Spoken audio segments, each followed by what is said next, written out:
યોગ શું છે તેના વિશે આપણે જાણીશું, જે માત્ર કસરત નથી પરંતુ જીવન જીવવાની સંપૂર્ણ કલા છે. આજના ઝડપી જીવનમાં આપણે શરીર, મન અને આત્મા ત્રણેયનું સંતુલન ગુમાવી બેઠા છીએ.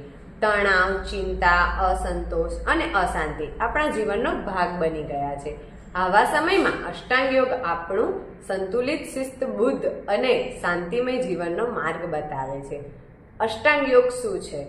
અષ્ટ એટલે 8 અને અગ એટલે ભાગ, અર્થાત અષ્ટાંગ યોગ એ યોગના 8મા અંગનો સમૂહ છે, જે મનુષ્યના બાહ્ય શુદ્ધિને લઈને આંતરિક આત્મબોધ સુધી લઈ જાય છે.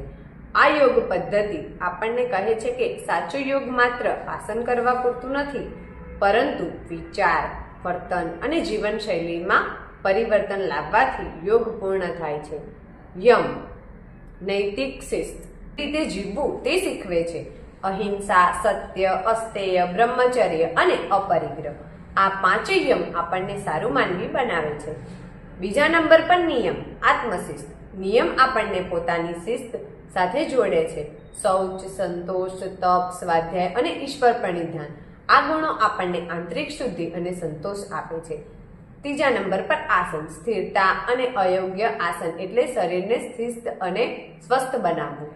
યોગાસનો દ્વારા શરીર મજબૂત અને તંદુરસ્ત બને છે. આસન યોગ દ્વારા જેના દ્વારા આગળના સ્તરોમાં પ્રવેશ થાય છે. ચોથા નંબર પર જોઈએ તો પ્રાણાયામ, શ્વાસ પર નિયંત્રણ. શ્વાસ એ જીવન છે.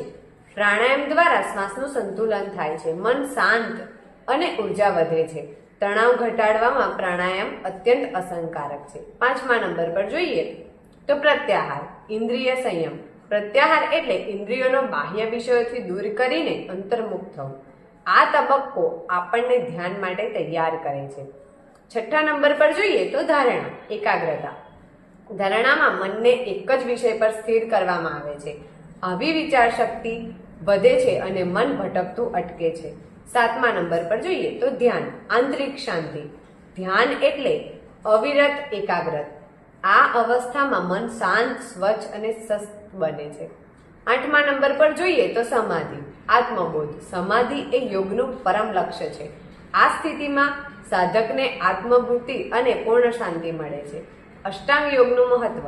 અષ્ટાંગ યોગનું મહત્વ આપણને શીખવે છે કે સ્વસ્થ શરીર માટે આસન, શાંત મન માટે પ્રાણાયામને અને ધ્યાનને, શુદ્ધ જીવન માટે યમ અને નિયમ, આ બધું મળીને મનુષ્યને સંપૂર્ણ માનવી બનાવે છે. અસ્તુ.